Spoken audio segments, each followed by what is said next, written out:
미국 샌프란시스코에서 빅테크 CEO들과 AI 산업 협력 방안을 논의한 이재명 대통령이 오늘은 실리콘밸리 벤처 투자사들을 만납니다. 국내 신생 창업기업, 이른바 K-스타트업에 대한 관심과 투자를 당부할 것으로 보입니다.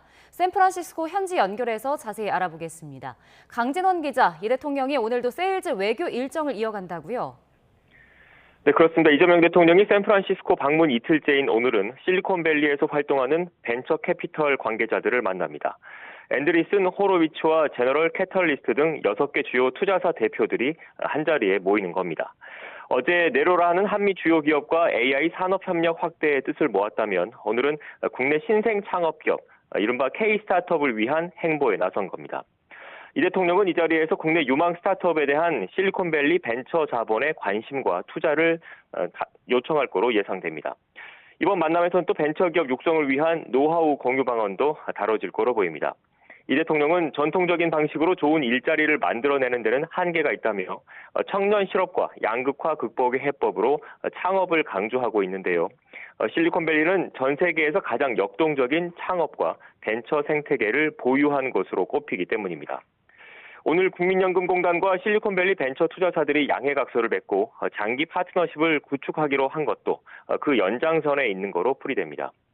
청와대는 이 MOU를 통해 한미 벤처 생태계 연결을 강화하고 K-스타트업이 빅테크로 성장할 수 있는 기반을 마련할 수 있을 거로 기대하고 있습니다. 실리콘밸리 벤처 투자사들과 만남에 앞서 이 대통령은 현지 우리 교민들을 만나 격려하고 애로사항 등을 청취했습니다. 이 대통령은 이곳에서 일정을 모두 마친 뒤엔 브라질 국빈 방문해 룰라 대통령과 정상회담 등을 할 예정입니다. 지금까지 샌프란시스코에서 YTN 강진원입니다. 미국 샌프란시스코에서 한미 빅테크 CEO들과 AI 산업 협력 방안 등을 논의한 이재명 대통령이 이들과 격이 없는 만찬도 함께했습니다. 현지 시간으로 24일 샌프란시스코 시내 야외 식당에서 진행된 저녁 식사에는 젠슨 황 엔비디아 CEO와 이재용 삼성전자 회장, 그리고 정의선 현대차그룹 회장 등이 참석했습니다. 피쉬앤칩스와 같은 미국 캘리포니아의 소탈한 음식과 가벼운 맥주가 테이블에 올랐는데 이 대통령은 우리는 식구다라는 건배사를 제안했습니다. 청와대는 젠슨 황 엔비디아 CEO가 앞서 방한 때 우리 기업인들과 치맥 회동 등을 하며 유대감을 가졌던 것처럼 이번에도 자연스럽게 대화하겠다는 취지로 자리를 마련했다고 설명했습니다. 폭염이 이어지고 있습니다. 어제 대구와 경북 포항, 전남 광양, 경남 양산 등지에는 폭염 중대경보가 잇따라 발령됐습니다. 이 극한 더위는 밤에도 가시지 않습니다. 보도에 고한석 기자입니다. 경남 양산 최고 기온은 39.1도를 나타냈습니다. 지금까지 기록된 양산 온도 가운데 가장 높습니다. 경북 경주, 경남 밀양 등 영남권 더위가 극심해 38도 안팎까지 치솟았습니다. 북태평양 고기압과 티베트 고기압이 겹쳐 나타나는 열도 면상에다 고온다습한 남서풍의 유입으로 체감 온도도 종일 높았습니다. 지난 12일 처음 발령된 이후로 가장 많은 곳에서 폭염 중대경보가 내려졌습니다. 양산을 비롯해 경남 의령, 대구 달성군과 경북 경주, 포항, 전남 광양 등에도 발령됐습니다. 폭염 중대경보는 폭염특보 중 가장 높은 단계로 발령되면 야외 활동 금지 등의 행동 수칙을 반드시 지켜야 합니다. 낮에는 물, 그늘, 휴식을 반드시 지키고 밤에도 실내 온도 관리에 각별히 유의해 주시기 바랍니다.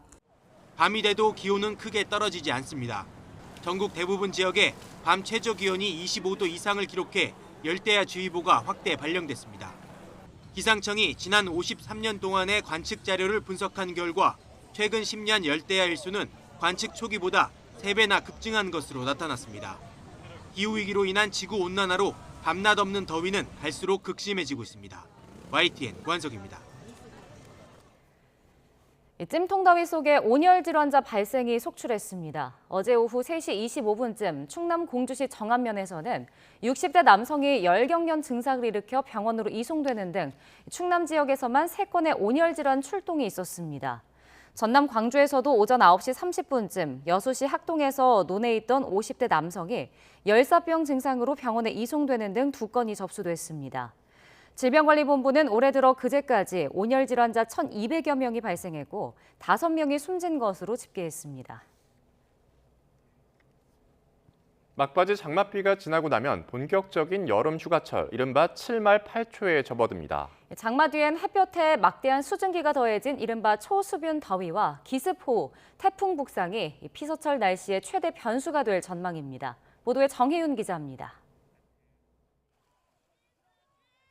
장마가 끝난 제주도에 이어 전국 곳곳이 푹푹 찌는 찜통더위에 갇혔습니다. 막바지 장맛비가 내린 뒤 곧 내륙도 장마권에서 벗어나겠지만 7말 8초 피서철에 습식 사우나 같은 더위와 게릴라 호우는 계속될 전망입니다. 한반도 상공으로 뜨거운 고기압이 채워지는 데다 남쪽에 열대 수증기가 다량으로 밀려와 아열대성 폭염과 열대야가 기승을 부릴 것으로 보이기 때문입니다. 특히 열기위로 습도 폭탄이 더해지며 밤사이 최저기온이 30도를 오르내리는 초열대야 수준의 심한 밤더위가 기승을 부리겠습니다. 숨이 턱턱 막히고 체감온도가 급격히 올라가는 초수분 더위가 밤낮으로 이어지는 겁니다. 보통 기온이 33도에서 35도 수준일 때 습도가 80에서 90%까지 오르면 실제 사람이 느끼는 체감온도는 38도 이상으로 높아져 온열 질환 위험이 커질 수 있겠습니다. 여기에 기습적인 집중호우 구름이 발달하거나 강한 스콜과 같은 소나기가 내릴 가능성이 큽니다. 북상하는 열대 저하부나 태풍도 중요한 변수입니다. 태풍이 북상하면서 열기를 끌어올리면 폭염이 더욱 강화되거나 갑작스러운 호우구름을 만질 수도 있고, 또 앞으로 태풍들이 어디로 향할지 얼마나 강할지에 따라서는 우리나라 여름 더위도 심해지거나 또는 빨리 끝나는 등 변동성이 크게 나타날 수도 있습니다. 기상청은 피서지에서는 온열 질환과 기습 호우에 대비하고 물, 그늘, 휴식 3대 수칙을 철저히 지켜달라고 당부했습니다. YTN 정혜윤입니다.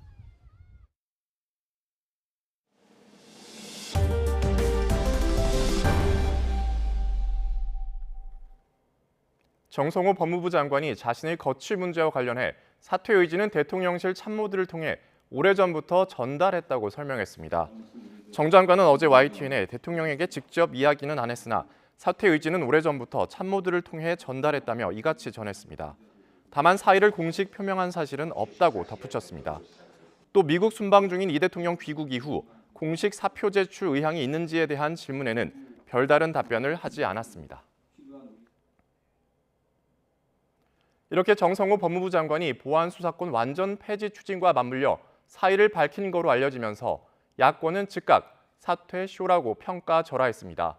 도망간다고 책임까지 없어지지 않는다는 날선 반응 속에 더불어민주당은 보안수사권 폐지와는 무관한 일이라며 확대 해석을 경계하고 나섰습니다. 김철희 기자가 보도합니다. 국민의힘은 정성호 법무부 장관이 사의를 밝혔다는 언론 보도에 한편의 정치 연극을 보는 듯하다며 냉소적인 반응을 내놨습니다. 진짜 나라가 걱정된다면 사표를 던지고 나 몰라라 할 것이 아니라 직을 걸고 대통령에게 거부권 행사라도 건의하란 겁니다. 만약 역사의 대죄인으로 기록될 것이 두려워 사의를 표명한 것이라면 가장 비겁한 도피에 불과합니다. 보안수사권 폐지 당론 채택은 정부의 패배이자 여당 강경파의 완승이다. 이재명 정부 레임 덕에 신호탄이 될 거란 경고까지 내놨습니다. 반면 민주당은 정 장관 사의는 보안수사권 폐지와 무관하다며 서둘러 진화에 나선 분위기입니다. 정 장관이 당으로 돌아가 청와대와의 가결구실을 하고 싶다는 의지를 오래전부터 밝혀왔다는 설명과 함께 거듭된 사의 표명에도 대통령 허락이 떨어지지 않았다는 주장도 나왔습니다. 다만 여당 안에서도 보안수사권 완전 폐지가 법무부 수장의 일종의 사퇴 방아쇠로 작용했을 거란 엇갈린 해석 역시 존재합니다. 정 장관 거취를 둘러싼 갑론을박이 이어지고 있는 상황. 다만 민주당 지도부는 흔들림 없는 검찰개혁 추진을 재차 공언했습니다. 이르면 오는 30일 본회의를 열고 보안수사권 완전 폐지가 담긴 형사소송법 개정안을 통과시킨다는 구상입니다. 보안수사권 완전 박탈에 대한 시민단체와 야권 반발이 여전히 거센 가운데 여권 내부에서도 속도전만이 능사가 아니란 신중론이 좀처럼 사그라지지 않으며 마지막 변수가 될 수 있을지 관심이 쏠립니다. YTN 김철입니다. 더불어민주당 전당대회 본선 레이스가 본격 시작된 가운데 당권 주자들은 주말에도 신천지 개입설을 놓고 첨예하게 맞붙었습니다. 최고위원 후보들도 논의에 가세하면서 계파 대리전도 심화하는 모습인데요. 김다현 기자가 보도합니다. 김민석 전 국무총리는 국회 초청 강연에서 신천지 문제를 제기한 건 대한민국 미래를 생각해 어쩔 수 없이 한 일이라고 토로했습니다. 전당대회에 유리하냐 불리하냐를 떠나서 어쩔 수 없이 저는 당의 미래를 생각하고 대한민국의 미래를 생각하고 신천지 문제를 짚었습니다. 관련 수사가 본격화된 상황, 이제 신천지 문제는 공적 영역으로 올라섰다며 문제 해결을 위한 솔로몬의 지혜를 강조했습니다. 정청래 전 대표 등의 공세를 의식한 듯 왜 이재명 대통령의 개혁성을 의심하냐, 당원들이 원할 때 합당하겠다는 말도 꺼냈습니다. 경남을 찾은 정청래 전 대표는 신천지 개입 의혹에 대한 철저한 수사를 또다시 강조하며 연일 선긋기에 나섰습니다. 정치 공작 음모론으로 성공한 적은 없다. 1인 1표제를 훼손하려는 사람이 있다며 경쟁 후보 저격을 잊지 않았고 이 대통령과 민주당을 끝까지 지킬 사람은 바로 자신이다. 거듭 충심을 강조했습니다. 민심과 당심이 바뀌고 있습니다. 밑에서부터 지금 출렁이고 있고 이것이 파도치고 있고 이것이 태풍으로 불 거라고 저는 생각합니다. 전북에서 당원들과 만난 송영길 의원은 당권주자 3명 다 나름 대표가 될 만하다면서도 자신만 광역단체장을 해봤다며 장점을 한껏 치켜 세웠습니다. 이 대통령도 지자체장을 해보니 대통령을 더 잘한다며 자신과의 호흡을 강조하기도 했습니다. 여당 대표하고 대통령하고 싸우고 막 이러니까 속이 상해 죽겠죠. 송영길이가 나와서 이재명 대통령하고 합이 잘 맞을 것 같지 않습니까? 당권주자들이 하나같이 강조한 신천지 개입 의혹을 두곤 계파별 대리전도 벌어졌습니다. 친청계가 먼저 김 전 총리가 언급한 3자 비밀연합 주체가 누구냐고 직격하자 친명계는 곧바로 이 대통령 돌려가기가 반명이자 분열주의라고 맞받았습니다. 이제 20여일 남은 전당대회, 갈수록 당권주자별 공세 수위가 높아지는 가운데 조국혁신당 전당대회에서는 단독 출마한 신장식 의원이 96.7%, 압도적 찬성률로 조국 전 대표에 이어 신임 당대표가 됐습니다. 목표를 낚아채는 송골매처럼 정확하고 단호하게 개혁을 책임지겠습니다. 새 대표 선출로 조국혁신당과의 합당, 이른바 법여권 통합 문제는 또다시 민주당 전당대회에 뜨거운 이슈로 떠오를 것으로 보입니다. YTN 김다현입니다. 선관위가 투표자 수를 조작했다는 의혹이 짙어지면서 국민의힘은 종합특검과 국조특위 연장을 쌍끌이로 띄우며 대여 공세의 수위를 한층 끌어올렸습니다. 반면 민주당은 올림픽공원 개표소 재검표가 우선이란 입장인데 빨리 특검을 출범시켜 정치적 부담을 줄이려는 속내도 감지됩니다. 강민경 기자가 보도합니다. 선관위 사태 해결을 촉구하며 전국을 도는 국민의힘 장동혁 대표가 이번에는 경남 김해와 대구를 연이어 찾았습니다. 선관위 직원 한두 명이 투표율을 마음대로 조작했겠느냐며 특검을 하루빨리 출범해야 한다고 강조했습니다. 우리의 이 애국심이 식지 않는다면 결국 국민이 원하는 특검을 반드시 임명할 수밖에 없을 것입니다. 국민의힘은 선관위 투표율 조작 의혹을 고리로 전산과 통계 조작 정황 전반을 들여다봐야 한다며 공세 수위를 끌어올리고 있습니다. 수사 성역 없는 특검은 물론 현재의 국회 국정조사 특위 기간도 연장해 진실을 명명백백히 밝히자는 겁니다. 조작 의혹이라는 확실한 명분이 생긴 만큼 선관위 때리기를 시작으로 정치적 쟁점화를 노리는 걸로 보이는데 민주당은 달갑지 않은 분위기입니다. 특검은 원래 민주당 당론이었다. 국조특위 기한 연장 역시 논의할 수 있다면서도 송파구 올림픽공원 개표소 재검표를 선행 조건으로 내걸었습니다.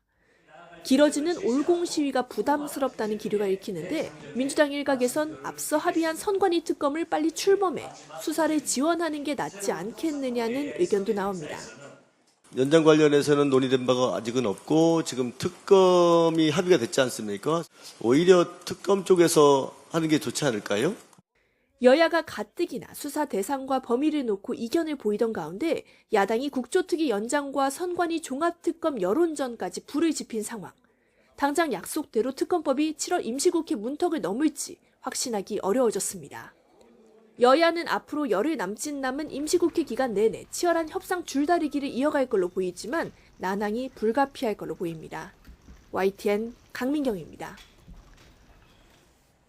윤석열 전 대통령의 허위사실 공표 혐의에 대한 1심 선고가 내일 진행됩니다. 서울중앙지법 형사합의 21부는 내일 오후 2시 윤 전 대통령의 공직선거법 위반 혐의 사건 1심 선고기일을 엽니다.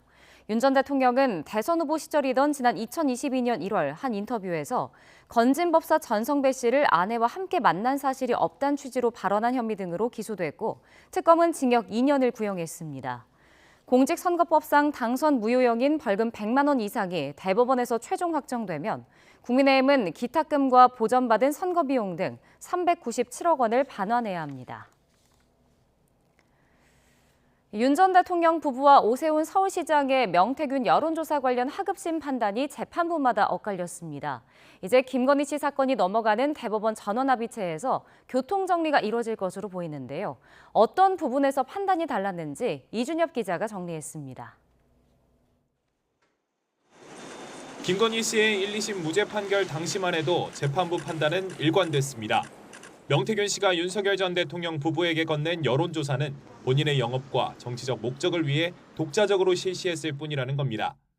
직접적인 지시나 계약은 물론 공천을 매개로 한 대가성도 증명되지 않았다고 봤습니다. 여론조사의 대가로 김영선에 대한 공천을 약속받은 것으로 단정하기도 어렵습니다. 하지만 윤 전 대통령 1심 재판부의 판단은 정반대였습니다. 명 씨와 윤 전 대통령 부부 사이에 암묵적인 합의가 있었다는 결론을 내놨습니다. 오세훈 서울시장 1심 재판부 역시 오 시장이 명 씨와의 합의 아래 여론조사를 제공받았다고 봤습니다. 피고인 윤석열과 피고인 명태균 사이에 이미 직접 또는 김건희를 통해서 간접적으로 여론조사 실시, 제공에 관한 의사합치가 있었다고 봄이 합리적입니다. 판결이 이처럼 엇갈린 건 접근 방식부터 달랐기 때문입니다. 무죄 선고 재판부는 58차례의 여론조사 전체를 두고 전속 제공이 아니었다고 본 반면 유죄 재판부는 여론조사를 건건히 쪼개 합의가 있었는지 검증했습니다. 또 명시적 합의 입증을 중요하게 본 무죄 판결과 달리 유죄 판결은 조사를 제공받으며 의견을 주고받은 점 자체를 합의의 근거로 평가했습니다. 특히 명 씨가 표본 수납 비율을 임의로 조정한 대목은 맞춤형 조사가 이뤄졌다는 방증으로 여겨졌습니다. 하급심 판결이 이토록 팽팽히 대립하면서 대법원도 신중을 기하기 위해 전원합의체 논의를 결정한 것으로 보입니다. 엇갈린 판단이 어떻게 정리될지 주목됩니다. YTN 이준엽입니다. 장윤기 부실 은폐 수사 의혹에 대한 수사가 수뇌부인 국가수사본부 지휘부로 향하고 있습니다. 전 국가수사본부장이 장윤기 살인과 성범죄 사건을 각각 분리해 수사하라고 지시했는지가 쟁점입니다. 보도에 나현호 기자입니다. 여고생 살인 사건 당시 광산경찰서는 장윤기에게 일반 살인죄를 적용했습니다. 이미 장윤기 집에서 성인용품이, 차량에선 케이블 타이를 확인했지만 형량이 훨씬 높은 성폭행 살인 혐의를 적용하지 않은 겁니다. 이유로는 장윤기가 저지른 여고생 살인과 이주 여성에 대한 성폭행 사건의 분리수사가 지목됐습니다. 방간 사건 관련 자료도 공유받아 기록에 첨부한 사실을 확인한 바 있으며 별도로 수사하게 된 경위에 대해서는 계속 확인 중에 있습니다. 일선 수사 실무진들은 분리수사가 이루어진 이유로 윗선을 지목했습니다.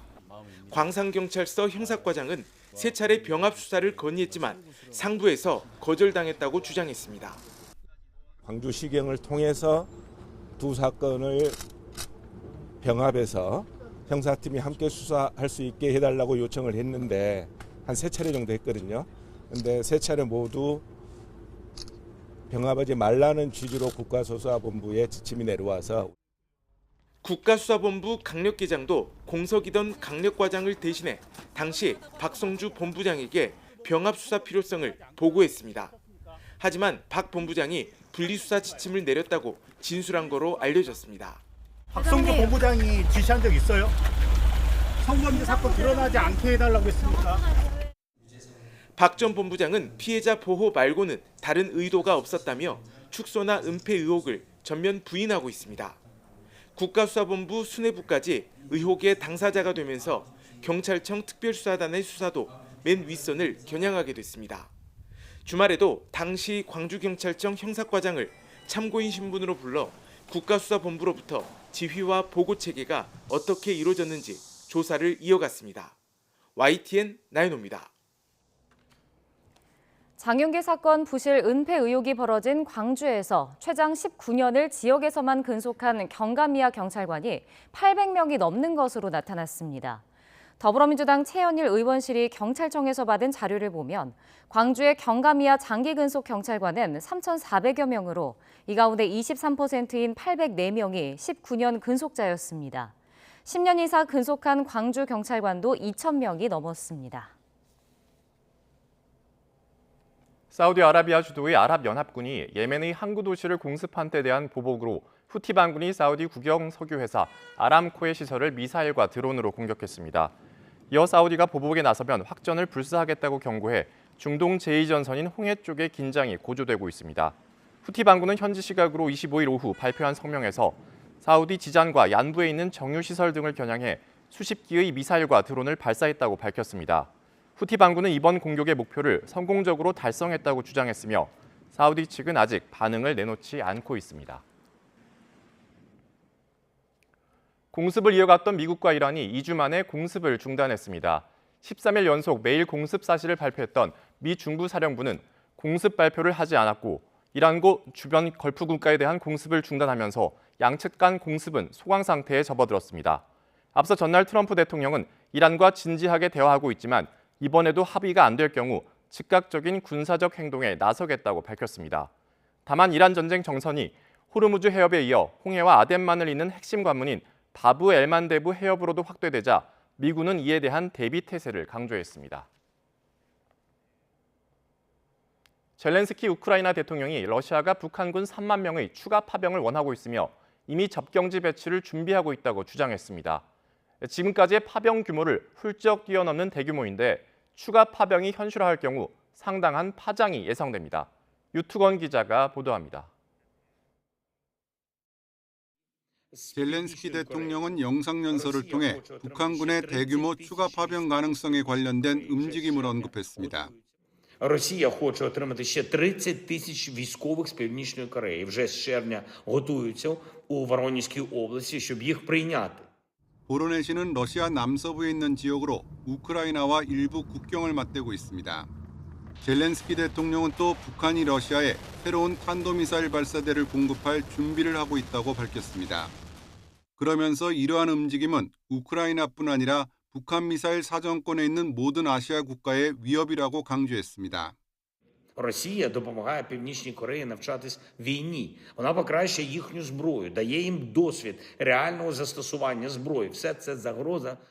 젤렌스키 대통령은 그러나 추가 파병 가능성의 구체적 근거는 제시하지 않았습니다.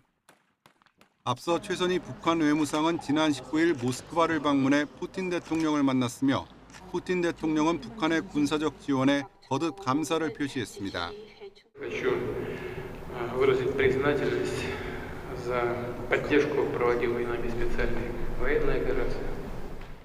북한은 재작년 러시아와 군사동맹에 준하는 포괄적인 전략적 동반자 조약을 체결한 뒤 쿠르스크에 파병을 시작했습니다.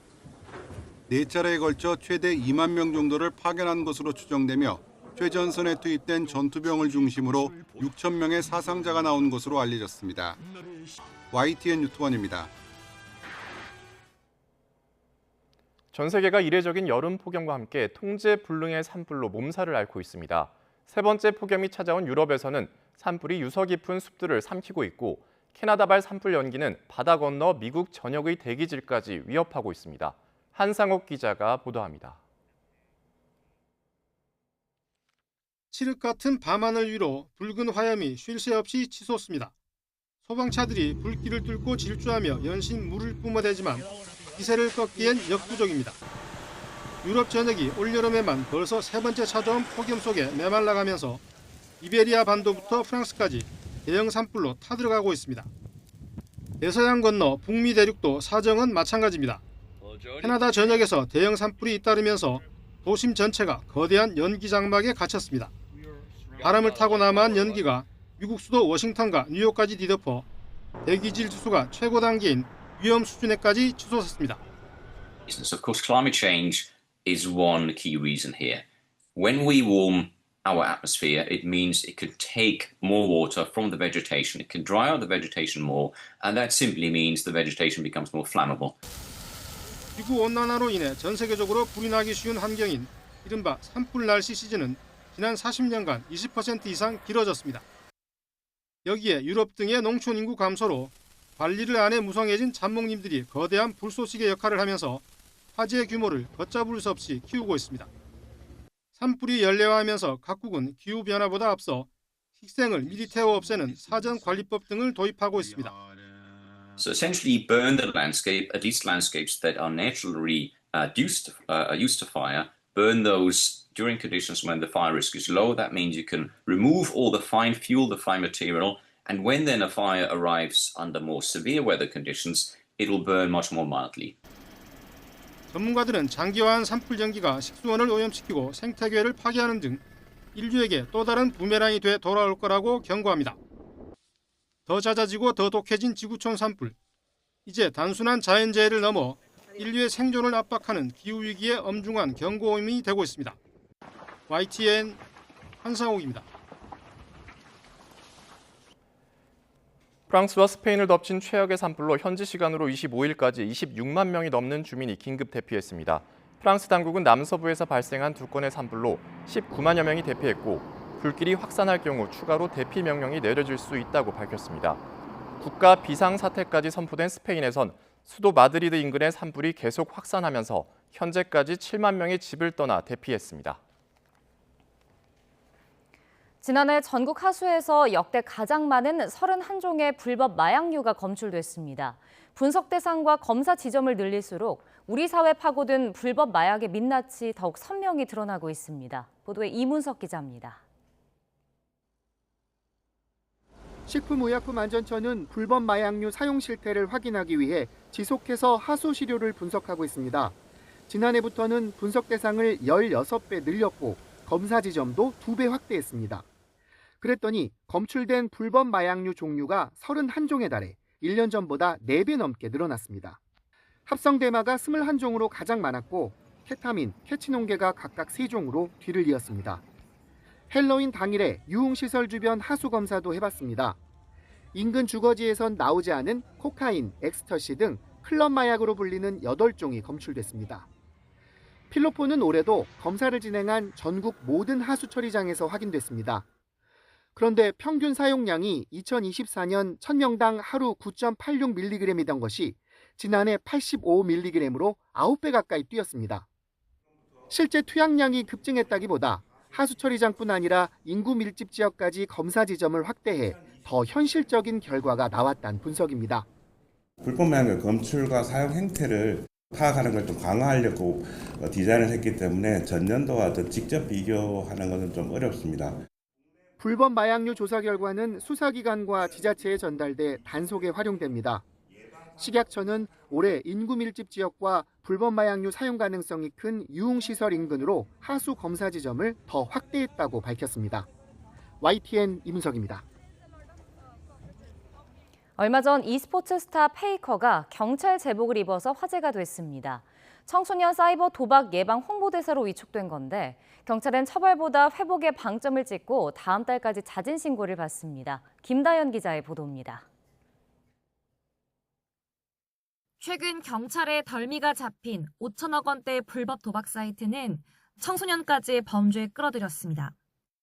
10대가 총판 역할을 하며 회원 수백 명을 끌어들인 것으로 조사됐습니다. 청소년 도박 문제가 심각해지자 경찰은 지난 5월부터 전국 단위 자진 신고 제도를 운용하고 있습니다. 최근까지 모두 806건이 접수됐는데 제도 시행 2달째 들어 신고가 1.7배 늘었습니다. 학생들 사이 서로 신고를 권유하는 분위기가 반영된 것 같다는 게 경찰 설명입니다. 10명 가운데 8명은 본인이 직접, 나머지는 보호자가 신고한 것으로 파악됐습니다. 신고자 가운데는 10명 넘는 사채업자에게 돈을 빌렸다가 200%에 달하는 고금리 채무와 추심에 시달린 18살도 있었습니다.